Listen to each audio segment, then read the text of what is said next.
It's not needed, but let me yet do this and introduce everyone to what we're trying to do here today. Mm-hmm. The man needs little introduction, but he's currently building his Pathshala of music. He's a rocket man of everything music. If there's one person who can be the Iqbal on any 22 yards or any instrument, it is this man. And the power of his Satyagraha and the Chagde India spirit that he has puts him in any 8x10 tasveer when it comes to us speaking about India's international icons. Currently, if you were to count the number of movies that he's produced music for, it's much more than 102 not out. And from the numerous IFAs,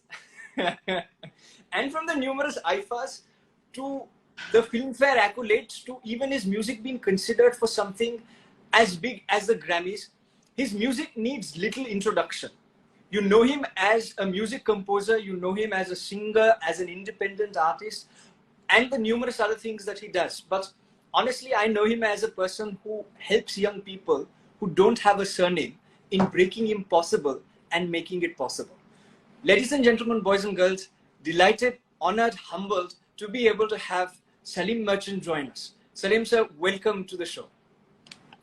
Yeah, such an overwhelming welcome. This is a bit too much, for weaving all the movies with the stories. That's nice. Thank you. I thought let me do something different and something special for this. And welcome to Rishabh University presents I.I.M.U.N's Classroom to Career series, where we're talking today specifically about the field of music. And also because I mentioned Rishabh University, very happy to have this young dynamic founder of the university who started it with Suresh Prabhuji. Very nice and very happy to have you, Sahil, join us on the show as well. Thanks a lot. A pleasure and an honor being here with Salim sir. Hey, Sahil. So I'm very happy that you're doing some amazing things for music in general, and I'm so glad that music.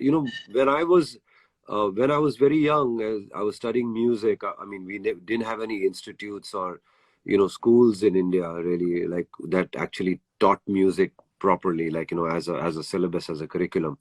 And of course there were teachers. You would take a class from a teacher, and then I was studying harmonium, I was studying piano, and I was studying because I wanted to study Indian and Western classical music both.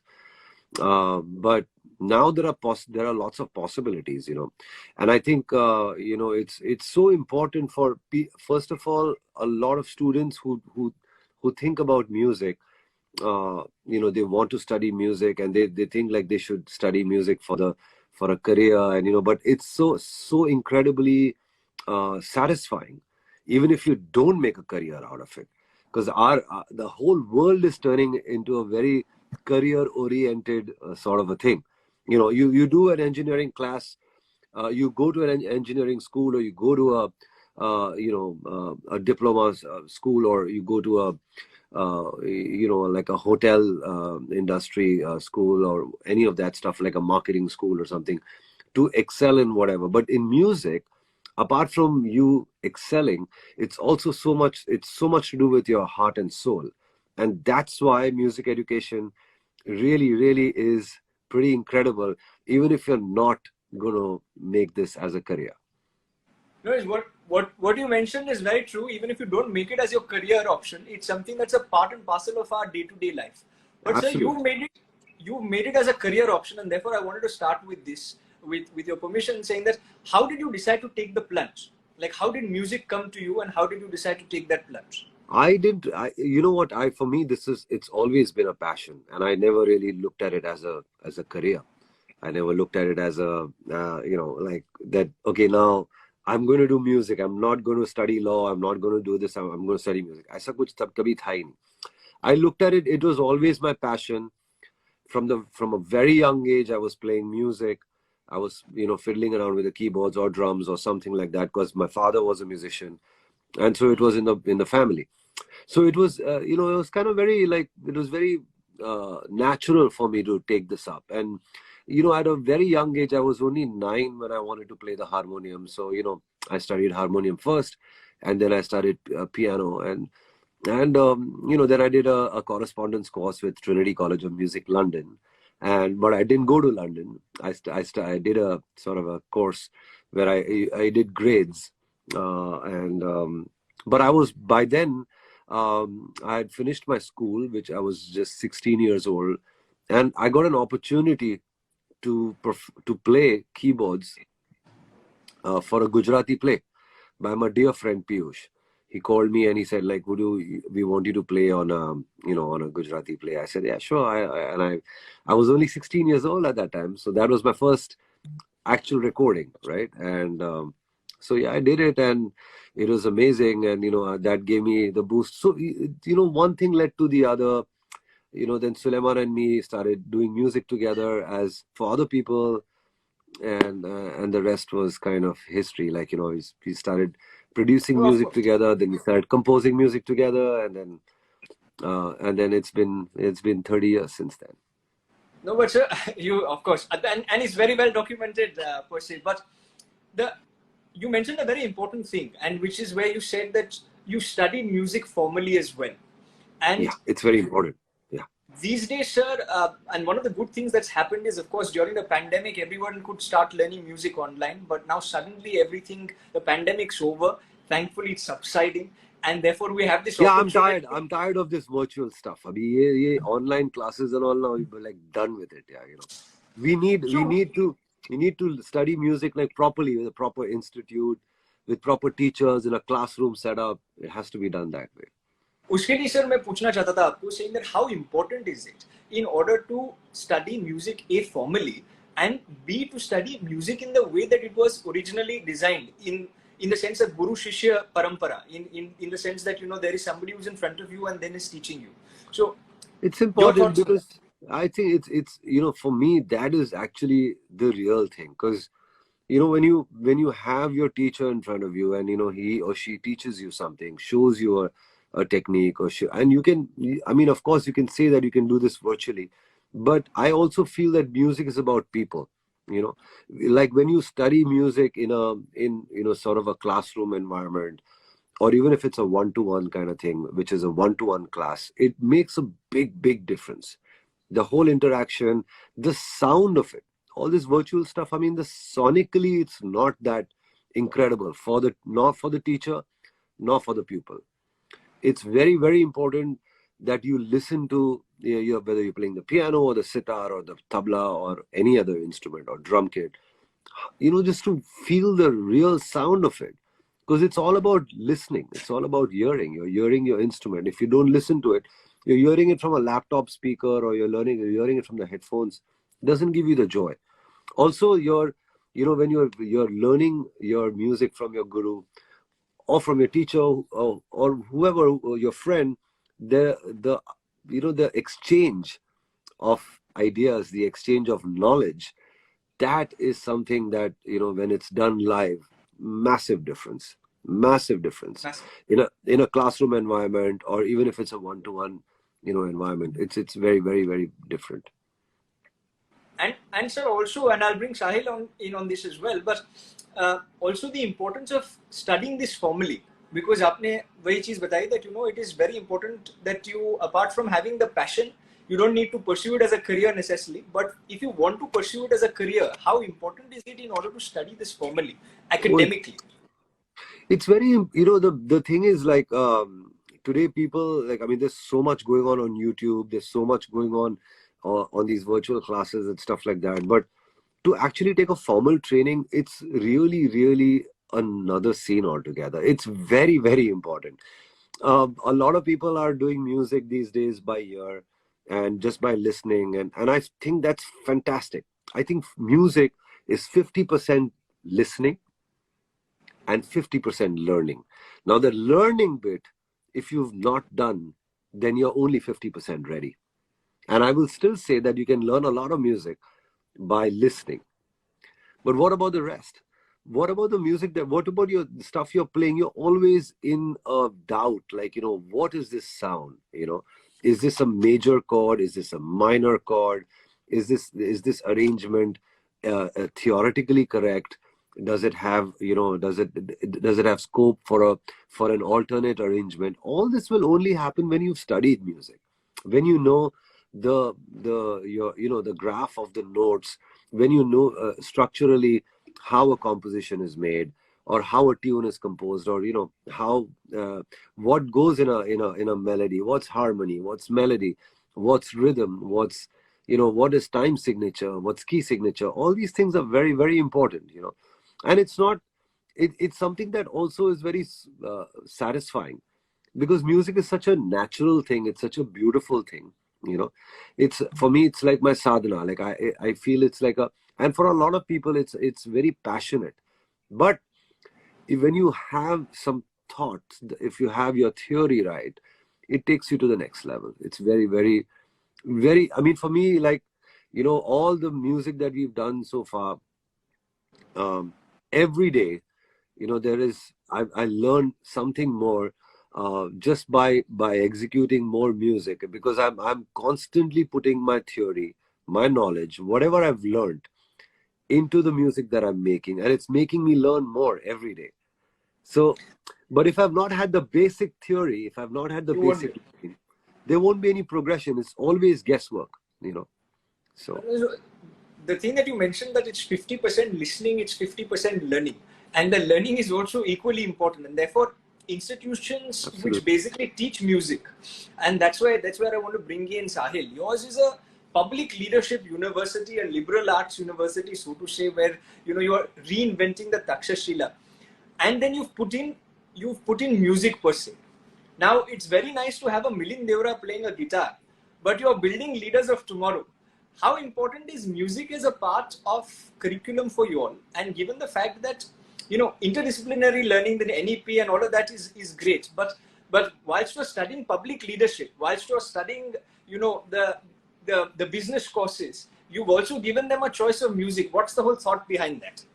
Thanks, Rishabh, and it was fantastic listening to Salim sir on this. So if I relate it to my personal experiences, as when I was very young in school, I used to learn music as just a hobby. So twice in a week, our teachers from Bengal, they used to live in our hometown, and they would come and they would train us at our home. So as sir was saying, it was more of a sadhana. We just do it for the love of it. There was never an intention to build a career, in that. And I think during those days, it was very difficult actually to think or to convince people around us to be building a career in music. And I think there were not many people like Salim sir who are talented enough to create a mark in this field. But if you look at the situation now, music is actually the field as a career, it has exploded. And when we look at it as at Rishabh University, of course, we are a leadership focused institution, but leadership for us is also leadership of the self, transformation of the self. And that is where a field like music plays a very important role, because as sir was also saying, music elevates us. Music is not just a skill set, it actually changes our consciousness. At one level, it makes us closer to the nature, to the rhythm, to the existence, but internally it gives us such a joy and comfort that it elevates consciousness, and that is the attribute of a leader. What we have also done is now we have brought it as a minor, so students can actually take up electives, and so we have perhaps India's first school of creativity, where we are interlinking design, visual arts, and performing arts. Music is a very important component of that. So one person was suggesting us that you should make music a compulsory subject for all students. Of course, we have not gone to that extent of making music compulsory for every student, but we are encouraging all the students to take it up as a hobby class, for which we also give them credits, so that it helps you refine your whole mindset. Irrespective of the program you study, music will help you refine your way of thinking, your soul. And of course, now the career has exploded so much that we are not just looking at music as a musician, but we are also looking at music entrepreneurship. We are looking at artists who are, we are looking at managing the artists. We are looking at patents and intellectual property, stuff around music and art. So that's the kind of explosion that is happening. So no, it's great. It's great to hear. I would have given. I want to give 2 thumbs up for if you make music compulsory across all for all your students. Because then Salim sir is going to smile a little more. But hopefully someday it's going to be not just part of universities, but I think you should start it as a part of schools. And before we touch on that very important thing, Salim sir, this conversation is also going to be sent to schools after this, and that's why I must ask you this question: that lot of students in tier 2, tier 3, tier 4 cities want to take up music as a career option, as someone who's made it large and who's done it all, if your performance days are well documented, but what is the life of a musician in a typical non-performance day? Well, my is divided between many aspects of music. I'm a composer. I'm a producer. Like I arrange and produce music. So first I'm writing a tune, then I'm arranging and producing it, and then then I'm also mixing and mastering with my engineer, like doing that, recording artist, etc. So one is a recording part of it, and the second part is the performance part of it.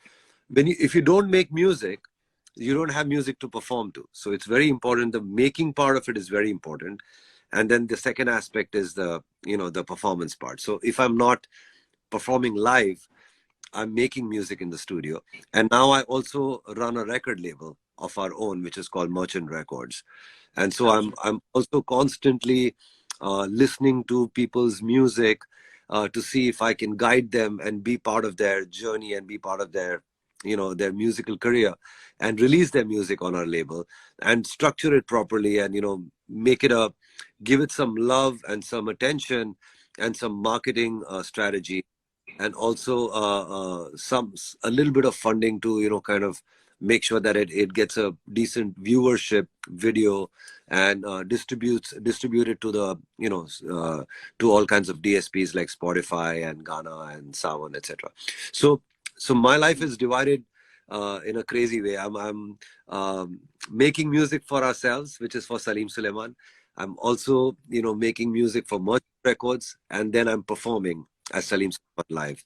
These are the three main aspects of my career and my life right now. So that's how you spend 36 hours in a 24-hour day. But and fourth aspect, which is about to start now, is education, and I'm very excited about music education. I'm excited about Gyanistan, and which you can talk about later. But I've always believed that you get knowledge is like happiness. It's best felt when you make other people happy. That's the real joy of happiness. Similarly with knowledge, when you actually part your knowledge to other people, you actually grow more. It gives you more knowledge, as a human being, like you, because while you're talking about your experiences, while you're teaching people, you're actually brushing up your own skills and your own knowledge, and that is something that really pushes you as a creative person, as a musician, or as a musical person. So I feel that's a very big aspect, and I've always been very interested in music education. It's something that excites me a lot. And sir, it excites a lot of people, including all of us out here, given the fact that a lot of schools are going to be able to witness, before they join VSU, to learn music as a minor in schools itself, which is where the future leaders are first educated. That's where in the classrooms that your music, in terms of music theory, in terms of your harmony, in terms of all these different things, which for the love of God I can't understand, but you can, and you can elucidate much better, is something that we're going to try to take out there. And but one of the biggest problems, Sahil, is this, that in tier 2, 3 and 4, and I.I.M.U.N having gone to these cities and spoken out there, sometimes it happens. And and I'm so glad that you're setting up this university also in Sonepat, vis-a-vis a Delhi or a Bombay or a Bengaluru. It's very difficult to change the mindsets in terms of parents allowing students to pursue music as a career, because they're like, Salim Merchant to ek hi banenge, Sonu Nigam to ek hi bante.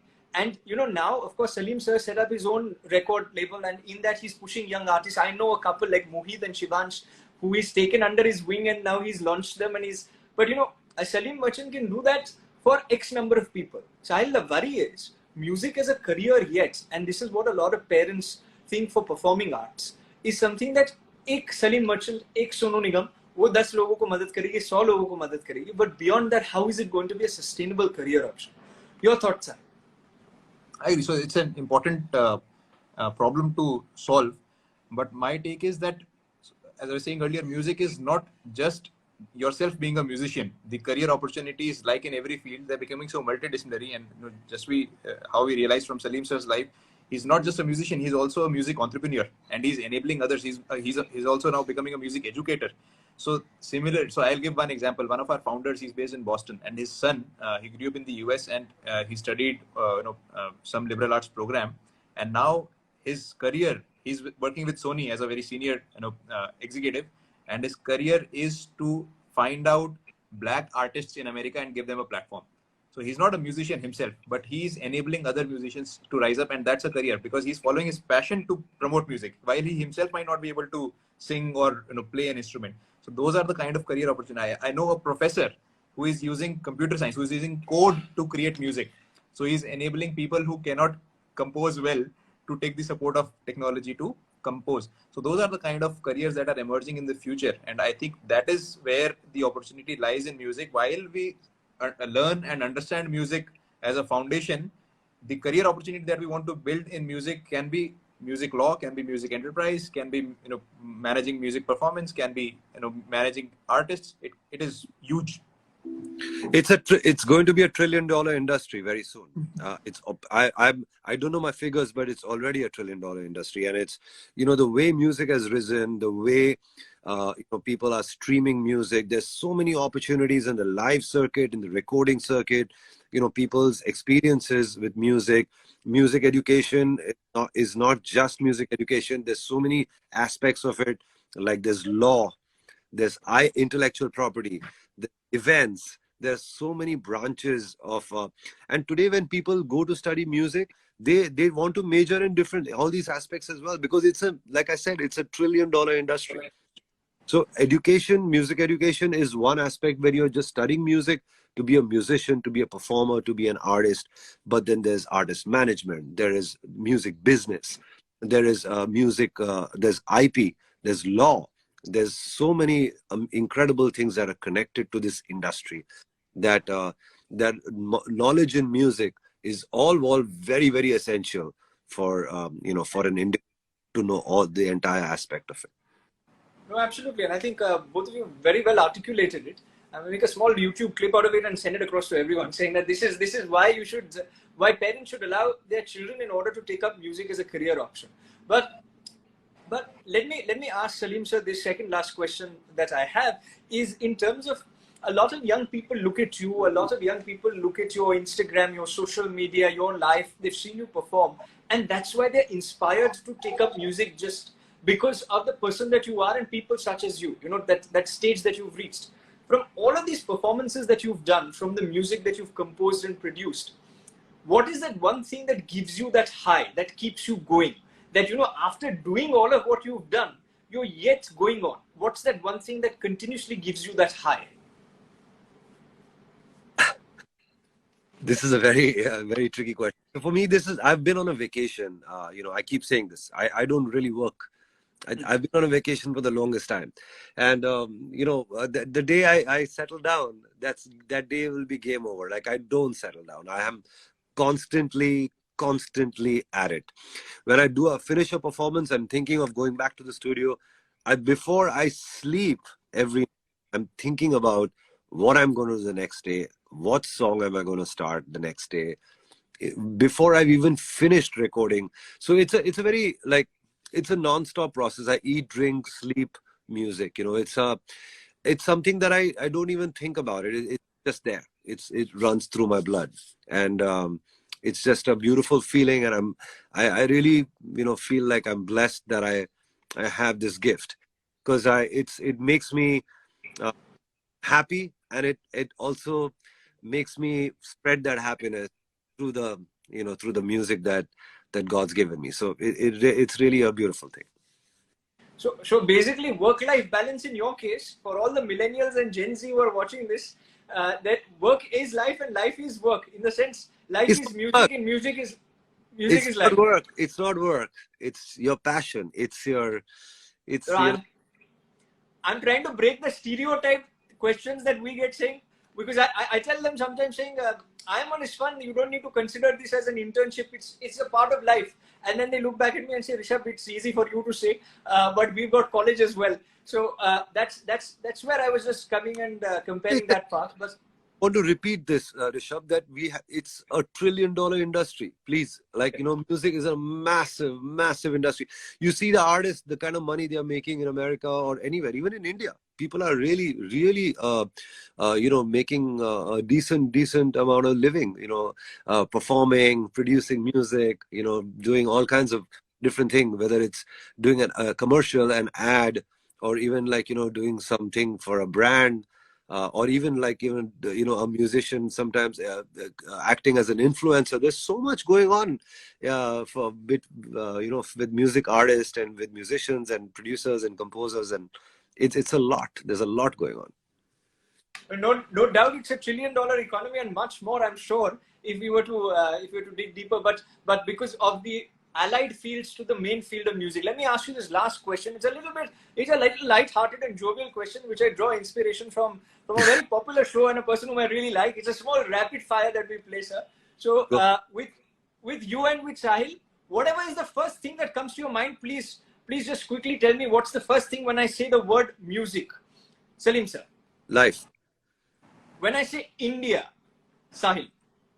Culture. Salim, sir, when I say youth, what's the first thing that comes to mind? Responsibility. And Sahil, when I say classroom, what's the first thing that comes to your mind? I.I.M.U.N. and Salim, sir, when I say career, what's the first thing that comes to your mind?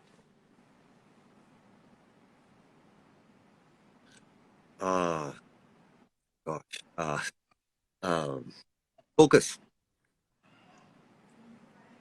Focus. And that's something is a great note to end this conversation. But with your permission, there are 74, and I know we've run out of time, but with your permission, I'll quickly take one question, if you allow me, from 74 requests that have come in saying, I want to ask a question. Go on.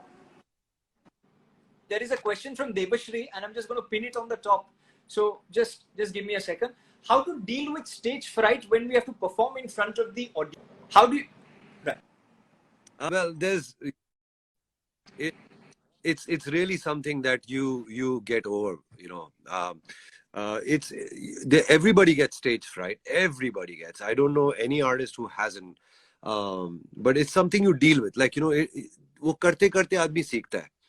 The first time you're scared, the second time you're better, the third time you're very confident, and there's really it's the time when the adrenaline is kicking in your body, and when you have to just surrender. So to answer your question, when you're on stage, you have to just focus on your music and surrender, and let people decide and make you feel happy or make you feel whatever. But most of the time, it's if you perform well, if you focus and do well, it's a matter of time. The stage fright will go away. It won't stay forever. It's a matter of time that the stage fright will go away, and that's a wonderful note to end this conversation on, because I know you have 100 commitments to keep, and you've just been very kind to spend time with us. It's 50% listening. It's been a pleasure. Thank you so much, Rishabh. 50% listening, 50% learning. We've been listening to your songs. Hopefully, we are going to be learning from you very soon. But up until then, I'm looking forward. Up until then, thank you very much, Salim sir. Thank you. Thank you so much.